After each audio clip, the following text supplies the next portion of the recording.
All right, I'm here with Rocky Hansen of Wake Forest, 3rd place in the men's 5K here today in 13:12. Can you kind of tell us a little bit about the race from your eyes? So I heard a rumor before the race that it was going to be a ride the lightning kind of race. I heard that Yassine and Patrick Kiprop and Hansen Samuel were going to change pace every 600 meters and just make it quick. And that was true for the first 1,800 meters, and then Hansen was doing all the work.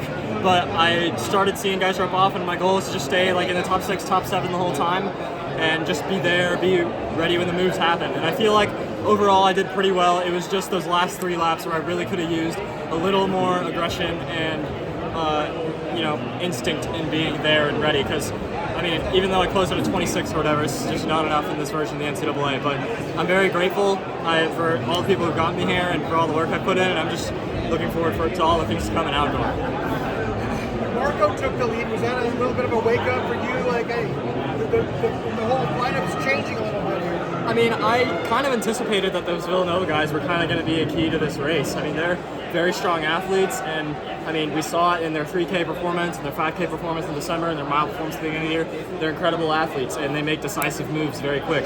So I figured that might happen at some point, and it just picked up the pace a little bit, and I was just there for when everything happened. But again, like I mentioned, it's just those last 3 laps that I kind of lost a little bit of that focus, and I'll have to improve on that next time. Are you happy with your placing overall?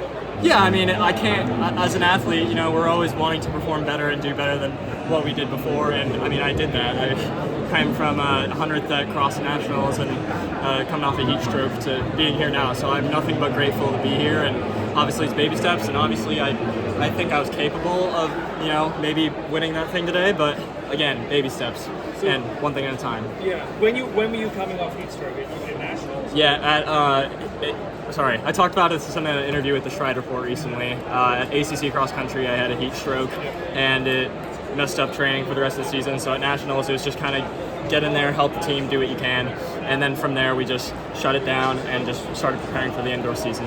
And what about ACCs this year? Why didn't you race the indoors? I got food poisoning. Oh, okay. Yeah, just small little setbacks that happened over the course of the season, and we navigated it correctly, and I mean, it resulted in something good here, so that's what matters.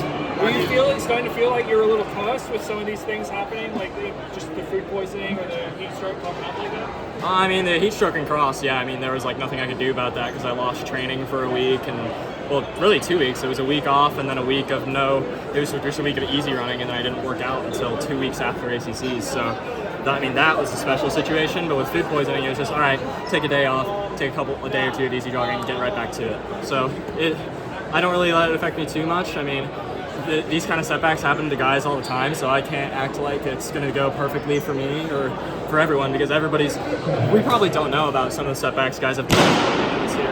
And I'm not going to sit here and pretend and act like I've been through stuff that's worse or harder than anybody else in this field. So it's just a part of being an athlete, and you just got to navigate them correctly with your coaching staff and your inner circle, and it'll result in good things if you do it correctly. You've had a really good indoor season, but is there one specific race this year that just kind of gave you the confidence that, all right, I can compete for a win at the NCAA level? Definitely the DMR. The DMR closing in 350 and winning that race, I really surprised myself. I thought, okay, I can split 353, 352. I was confident about that. And I just was like, all right, let's just win this thing. And going into that last bend, I was like, holy crap, we can. Like, we can do this. And I just surprised myself, and I crossed the line, and my teammate was like, dude, you just split 350. What's wrong with you? So that was kind of like, I'm like, you're here. You're like at that level. It's no longer a question. So I know that I can keep doing this in the future, and I'm just so excited for us to come. And so grateful. Grateful is the big thing.